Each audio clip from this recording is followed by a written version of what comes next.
Hi everyone, it's your boy Zach, and this is my review of Mordecai. Yes, so on my main channel, the goal is to have as many people as possible to watch each video, and on this channel, it's to have as few people. Eventually, I'm going to make a video that has one view, one comment, and the comment is, I clicked on this by accident and I hate you now. So Mordecai is a 2015 movie that I remember because this is during the heyday of, oh gosh, Movie Pass. Oh gosh, I love Movie Pass. It was so amazing. That was the worst company ever. It was such a bad plan. They went back to the drawing board so many times. I eventually dipped out of Movie Pass when they started forcing you to take a picture of the ticket you bought because the Movie Pass plan was stupid. It had all these restrictions, but there was like a million ways to get around them. For a while there, I forget what it was. I think it was the Cinemark in downtown San Mateo. I was down there, I don't know, 3 times a week. And I was seeing everything, which means I saw every trailer. And I saw the Mordecai trailer 24 times. I don't know. It was shown in front of like every movie for months in 2015. So it came out and it was a super flop. And I loved the trailer. I almost wanted to just review the trailer. So I love my Amazon Fire Stick. I'm finally watching movies like in the time that they are. You know what I mean? Well, I mean in a day. That's better. It used to be like a week. So speaking of time, this is very, very, very clearly a 90-minute movie. It's an hour and 46 with like 9 minutes of. It's got 9 minutes of credits. It's not a Marvel movie with a bunch of special effects. I don't know why they stretched it out to 9 minutes, but maybe so. I don't know. Maybe do exhibitors not want like? Oh, I thought they liked shorter movies. So the problem with this is the beginning. The worst part of this movie is the first 5 minutes. So I completely understand if every single comment is, I tried to watch this and I quit. I think I quit, but then I went back. And then I loved it. It's kind of like a soft reboot of Austin Powers, although it's based on these novels from the early 70s. And I tried to look up if they were just like a huge cult hit, and kind of not really. Some guy in the UK wrote 3 of these. I mean, I guess a cult. Usually, a cult hit is more popular than this. I would say a cult hit is something like Modesty Blaze. And so I remember everyone that did talk about Mordecai talked about how the trailer was so annoying. I freaking loved it, and I loved this movie once I got past the first 5 minutes. So it's about Mordecai, which is Johnny Depp doing an okay English accent while married to Gwyneth Paltrow doing a terrible English accent. I would say Johnny's is much better. But he plays this guy Mordecai, who is a lord who is kind of broke.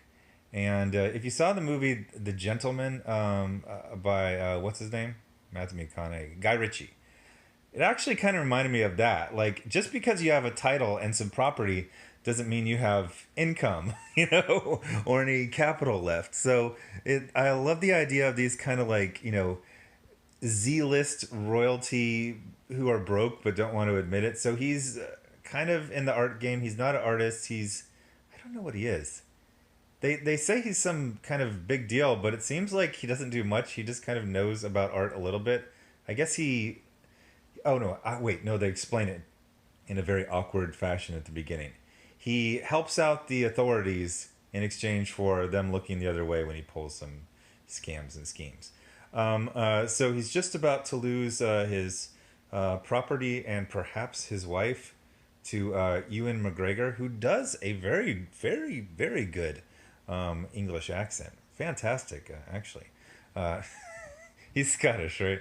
I feel like after examining why Americans are bad at English accents, this is what I will say.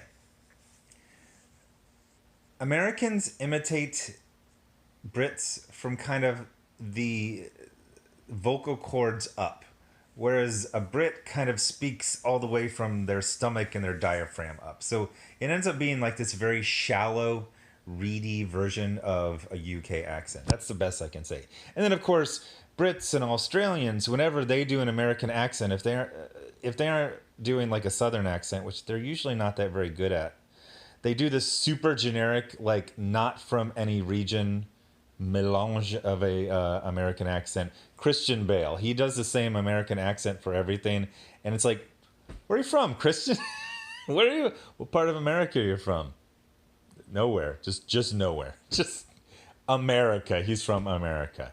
So it's kind of weird because it was written in the early '70s, and it's kind of timeless. No, I don't remember any cell phones. They do show modern, British buildings. So, but I mean, it felt like a 1970s movie, with the humor and the pratfalls and the double entendres and all that type of stuff. So the it's you got Paul Bettany as, I mean, that's Willie Garvin. If you know Modesty Blaze, that's Willie Garvin. It's this character named Jock, who's I gotta say though, Paul Bettany is a very convincing tough guy when he has a jacket on. At one point, him and Mordecai are just kind of chilling, and those are some sticks you got there, Paul. Cover those things up. So he's kind of one of my, like I said, I saw the trailer a million times. At one point, Mordecai and Jock go to America, and they're like, "Do you need help with your bags?" He's like, "No, I've got a bloody manservant." And he makes this really stupid face. That's the level of humor in this. There's if you get annoyed easily, ooh, this movie might kill you. It might kill you dead. But once they get like and a lot of it is like awkward humor, cringy humor. It's kind of like, well, this is dumb to say. It's British humor. It's British 1970s humor. So like at one point, Mordecai is getting threatened by some Russians. He's like, "Your mother and father only met once." That to me is a very British insult, and very British humor. But even there's this one point where this old guy with a big belly is like mushing up against a Mordecai. He's like, "Do you think you could point that elsewhere?" It's just like, oh geez. So there's no way to describe it besides, I don't know. It's like soft reboot Austin Powers, I guess. I don't know. It was good. I liked it. I understand if you hate it. I'm not going to argue against that. I'm not even going to try to convince you. You either love this movie or you hate it, and 95% of you will absolutely hate this movie. I loved it. I loved, except for the first 5 minutes, I loved. Well, I didn't love. Gosh, Gwyneth Paltrow's British accent is so terrible. It might be the worst British accent I've ever seen. Like I said, because it's from like the neck up. It doesn't feel authentic. But anyway, so thanks for watching. I really didn't describe it at all. What did I say? Soft reboot, Austin Powers, 1970s British humor, overacting, a lot of overacting. They got Olivia Munn. They have Jeff Goldblum in it. He does like nothing. He's not even funny.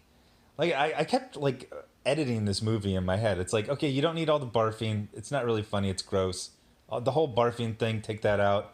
Goldblum he's great, but he's not good in that. Cut that 5 minutes. This could have been a really lean, like 88-minute movie, and it would have been just. Yeah, people still would have hated it. Maybe you would have bumped it up to 90% of people.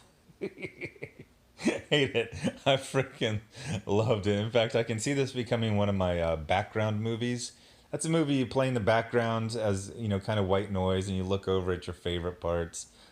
Game Over Man, from the people who made Workaholics. That's a good background movie for this. I might watch this movie just again right now. Anyway, thanks for watching. Bye.